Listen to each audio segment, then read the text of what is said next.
Thank you for the introduction, Stephen. Thank you. Yes, hopefully everybody's enjoying the day today and what we're trying to get through. It's often said that when you're talking about a serious subject, if you try and sort of deliver the message, as important as the message is, with a little bit of tongue-in-cheek, it helps. So hopefully that's what will happen. CPAS, by the way, is an organisation that utilises the work of other companies. All the organisations that are on here are collaborators with CPAS, and we put together a complete solutions for organisations and become the central communication for them. So all of these good people have got great products and great services to offer, and we are only too pleased to be part of that. So if we go on first to looking at what are your legal responsibilities regarding arc flash prevention. Well, as I explained in my earlier presentation, it's very, very difficult to determine what legal responsibilities there are because there's a lot of vagaries on the Health and Safety Executive website. But what we can do is we know there are certain things, certain criteria that we have to put in place. So being aware of those legal responsibilities or facing possible criminal prosecutions is quite key. But if only it was that simple.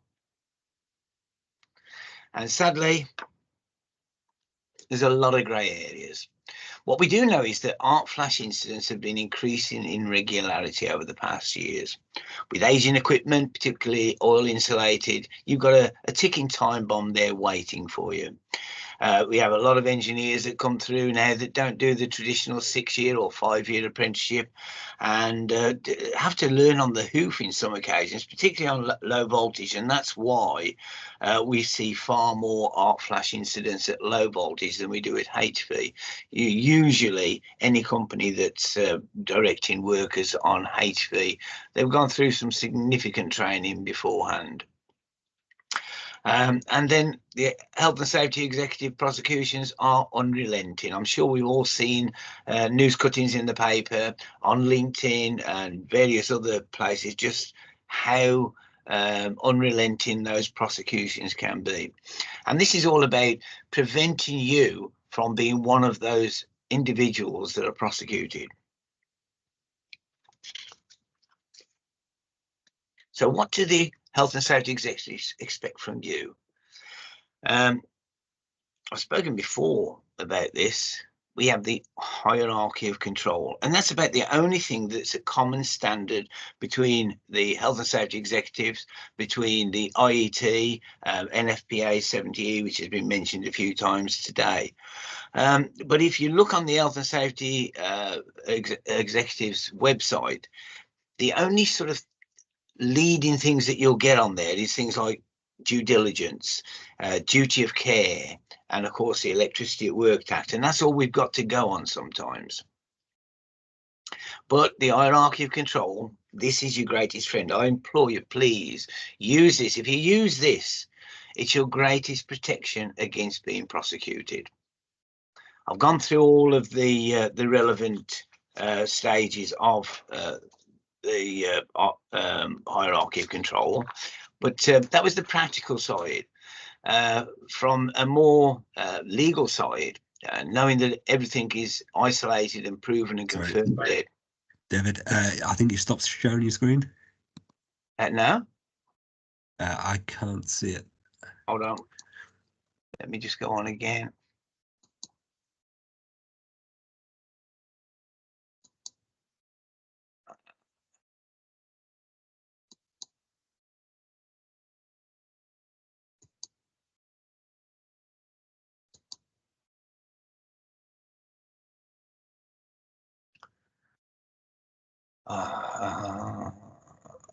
Dear. I think it's just gone off. Bear with me a moment. No worries. Let me see if I can bring it up just in case.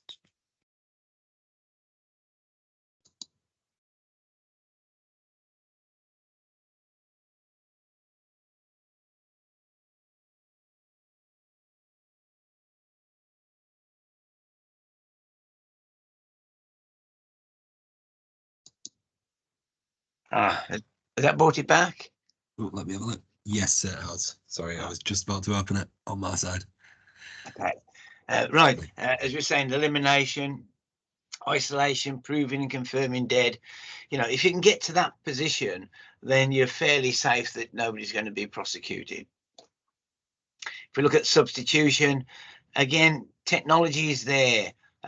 Many designers nowadays either do not understand the technology that's out there, or indeed tend to design based on old standards. Because that's the way they've always done it. And besides that, what customer is out there demanding that when they have a design done, that they have arc flash technology incorporated into that? So that's always a difficult one to try and get that message through. The engineering control, as I say, those are a nice little step in adding towards the safety of what we can offer during any works. These are the key ones. This is the one that is going to be your best defense if you come up against being prosecuted because of an arc flash incident. And indeed, if you've got these in place correctly, you're not going to have an arc flash incident, or you're going to be very, very unfortunate if you do have one. But the fact that you can demonstrate that you've got all of the administrative controls in place is key to that. Now, what I would say about that is what every organisation has the responsibility to do is to employ or nominate a duty care holder. Now, it's not just good enough to actually nominate those. You also need to make sure they've had the correct training, and I can give advice on where to go for that if needed. It's a one-day training session. They should obviously have a certain amount of electrical know-how. But then you have to support them.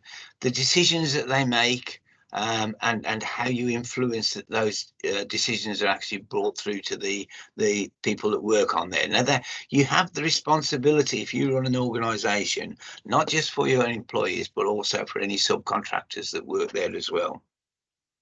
So make sure you have a nominated duty holder. Talk about RAMs. Whose responsibility are they to ensure that these are carried out prior to the works? Do you know whose responsibility they are? Is it the employee's responsibility, the employer, or the subcontractor? Or to put you out of your misery, the answer is the employer. And again, there's a lot of confusion about that, but the employer is responsible, as I say, for the employee and the subcontractor. However, are RAMs required by law?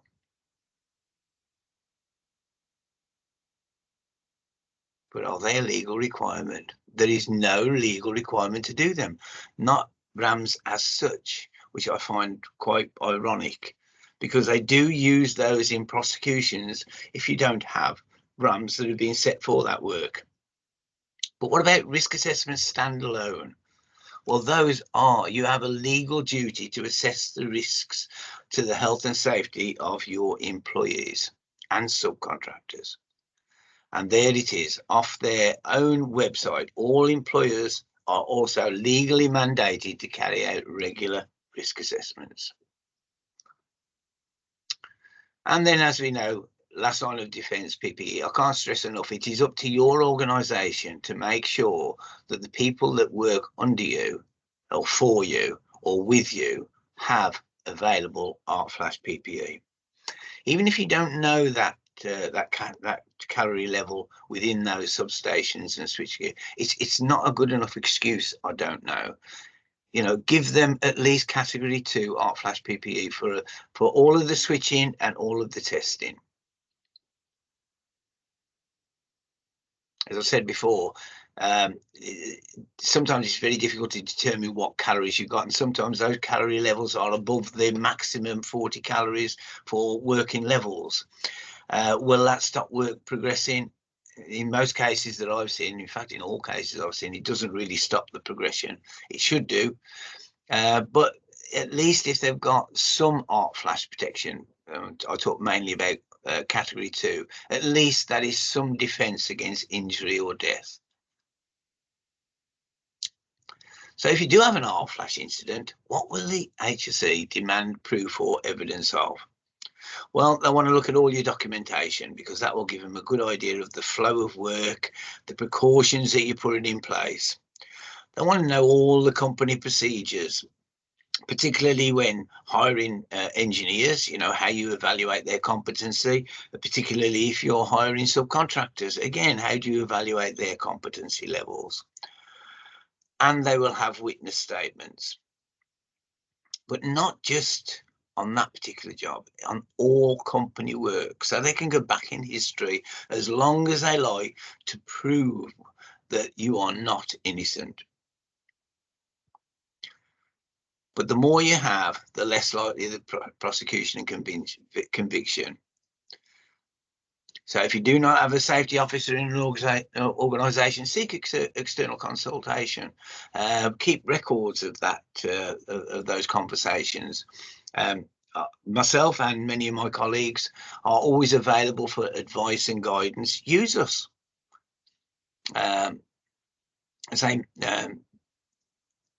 Not a legal requirement, but evidence that you take responsibility if you've got a method statement. So it's well worth having method statements. Permits to work, again, not, believe it or not a legal requirement, or at least I can't find any evidence to say that it is a legal requirement. But would I do works without one? No, sirree. You want a signature, start, responsibility, and signed off, and for it to also entail anything like working at heights and other restrictions that might have, including the calorie per centimetre square energy levels. Risk assessment, a legal requirement. Insist on one by the task organisation. Dynamic risk assessments are not necessarily legal, but very advisable, because work methods change from day to day, and also the surrounding hazards can change. A logbook is a great way of keeping records of all the work that's done in that particular switch room or substation. Training records, again, it shows that you've taken the time and evidence to make sure the people that you're employing are up to the standard that they need to be. Switching method statements and simulation, a practice that I've used very, very frequently in my career. It's amazing how many times you can walk through a written switching method statement and find that, oh gosh, if I switch that off, I'm going to switch that off as well. And it just gives you that bit of confidence on the day itself when it occurs, that you can actually carry out that switching method statement without too many fears of what else you're going to isolate. Lotto, conscientiously safety minded. A lot of companies now using Lotto, but it's no good just handing a lock and a key to an engineer. There has to be a process in place. There has to be documentation, or it's not considered as Lotto. Signage, again, the amount of switchboards that we all visit, and there's no signage there, or very little signage, or certainly inadequate signage as far as what the working energy levels are, what the boundary levels are, etc. And as I mentioned previously, the earthing mat, the condition of that. If you're going to have an earthing mat, and I recommend that you do, make sure that it's renewed regularly and that there's no curled up edges and nothing for you to actually trip up on. So the more layers of the hierarchy of control, the higher and safety and surety levels, and the more likely that there will be no personal prosecution. So, as I say, I do implore, please use the hierarchy of controls as your guidance, as your measurement of how safe your systems are. And that's it, really.